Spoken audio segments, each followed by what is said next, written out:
Hello, Atascocita Fire Department. I'm Kyle Sadler, the president of Precept Wealth Management and best-selling author of I'm Retired, Now What?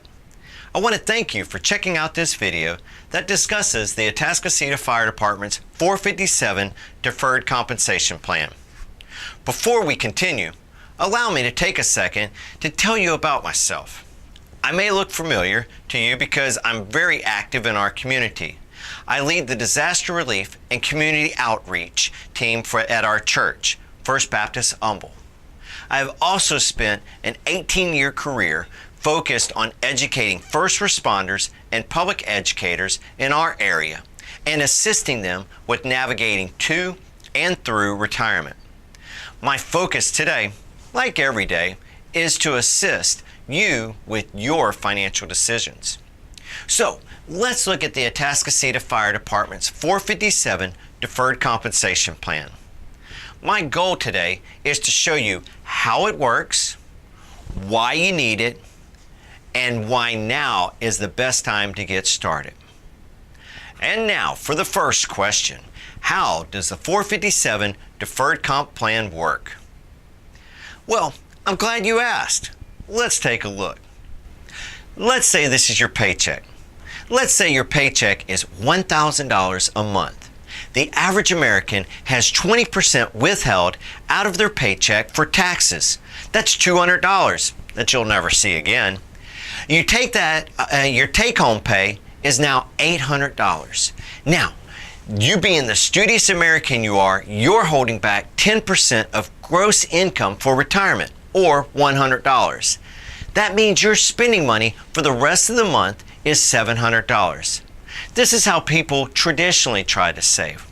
However, there is what I think a better way to save for retirement, and that's through your employer-sponsored Deferred Compensation Plan, or in other terms, a 457. Have you ever heard of 401ks? Well, 401ks are just like 457 plan. The difference is 401ks for corporations and 457s are for governmental employees. But before we go any further, there is one minor difference with 457s and 401ks. With most 401ks, the corporation matches a portion or all of the employee's contribution. With the 457, most employers do not match.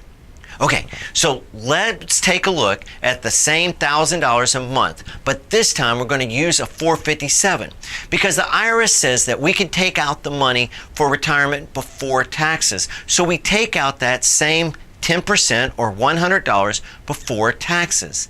That leaves us with a taxable income of $900. 20% of $900 is $180 that you pay in taxes, which leaves you with $720 of spending money for the rest of the month. I just increased your spending money by $20 by you saving the same amount for retirement. But wait, there's more. I've always wanted an infomercial. Let's take a look at one step further. Same $1,000, but this time we're going to take out $125 a month. You see, you can take out any amount you want, up to $18,500, but depending on your age and years of service with your employer, you could take out more. Therefore, your taxable income will now be $875. 20% of $875 is $175. Your spending money for the rest of the month is $700. That's exactly the same amount as in our first case, except in the first case we only got to save $1,200 for retirement. In this one we saved $1,500 for retirement, a difference of $300. Where did that $300 come from? You didn't know you were going to be tested over this today. It came from the money you took away from Uncle Sam's vacuum cleaner and put it back in your pocket. And Uncle Sam says, that's all right, as long as you're saving for retirement. So Uncle Sam thinks it's important. Your employer has set up this 457 plan because they think it's important. What about you? Are you seeing the importance here and start saving now? Okay, now for the second question. Why do you need it? All right, we're going to draw a stool seat here, and we're going to use this stool seat to represent retirement. Just like retirement, a stool seat needs something to support it. It needs legs. And the first leg that we're going to call is TCDRS pension.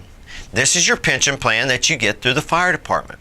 Aside from all those calculations, your pension is only going to provide approximately 60% of your current income when you retire.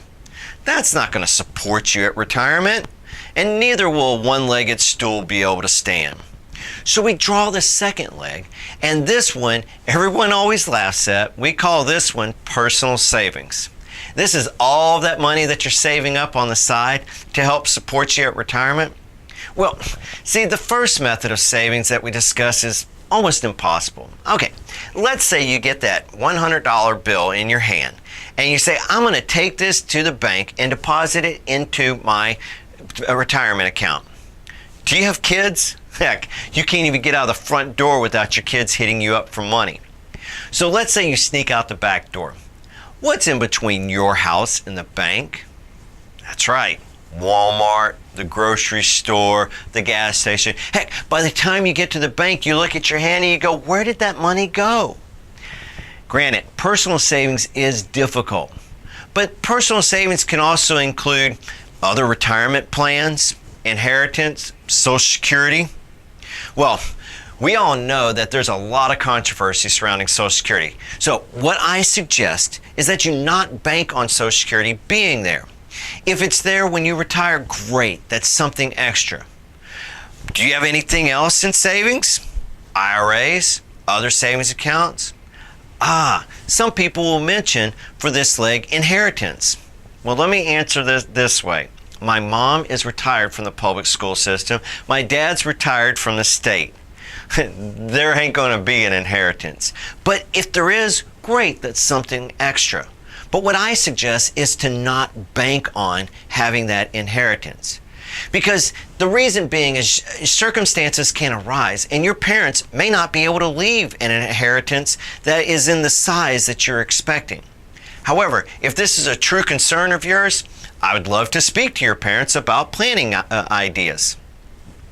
Now, we're back to square one because a one-legged stool won't stand, a two-legged stool won't stand, but a three-legged stool will stand. We call this third leg the 457 Deferred Compensation Plan. Let me ask you, how much of your current income level would you like to have at retirement? 100%? I do have comedians that tell me 200%, and I can calculate that. Are you seeing the need for the 457? Okay, last question to answer. Why should we start contributing now? Did you know nearly 75% of retirees do not have enough money saved upon retirement? And 60% of current workers report that their total household savings and investments are less than $25,000? That's some startling statistics. See, the number one statement I hear from individuals transitioning into retirement that have been contributing to an employer-sponsored plan is that I wish I would have started sooner. In fact, I can't recall over the past 18 plus years that I've ever heard anyone say they've regretted saving money for retirement. So let's take a look at what starting as soon as possible looks like. Let's use this example. That maybe you're wanting to have $150,000 saved up in 20 years, and we're going to use an 8% rate of return. Okay, if you start it now and contribute only $3,035 per year for the next 20 years, you would have approximately $150,000. Your total contributions would be just a little over $60,000. The rest is all growth. However, the cost of procrastination is that if you waited 15 years from now, you would have to save almost $120,000 over a 5-year period just to have the same $150,000. Half price sales on retirement plans here. Okay, this is called the time value of money. The more time you allow your money to grow, the better opportunity it will have to multiply. Okay, Same concept. However, let's break this down into monthly contributions and the fact that someone begins at age 25 and in 30 years they want to have $150,000 accumulated. If this person were to contribute just $166.66 per month for the next 10 years only at an 8% growth, they would have approximately $150,000 that they desired. Here's why I throw out this example. This person's young, they're making a larger income than most likely they've ever experienced, and then life happens. They get married, they have children, bills increase at a faster pace than income, cuts have to come somewhere.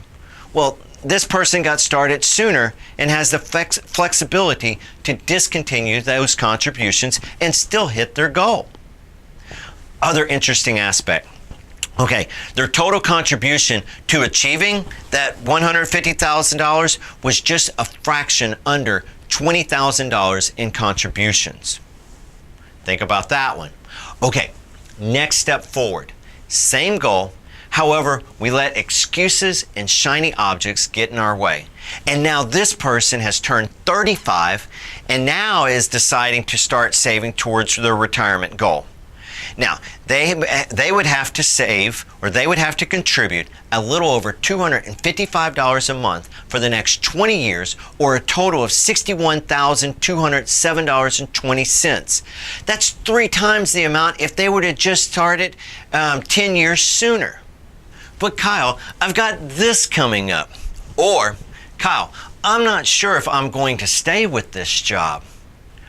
Or, Kyle, I'm going to be making more money at that time, so therefore I'll be able to afford it then. You know, whatever is said, I will always have a financial response. Like the famous philosopher, the notorious B.I.G. once said, "Mo money, mo problems." Okay, tongue-in-cheek aside, and what experience says is no, as your income increases, your expenses will also increase. Okay, so just for grins and giggles, what if this same person wanted to continue the $166.66 per month for the next 30 years? They would have accumulated over $248,383.31. So, what have we learned? Get started as soon as possible.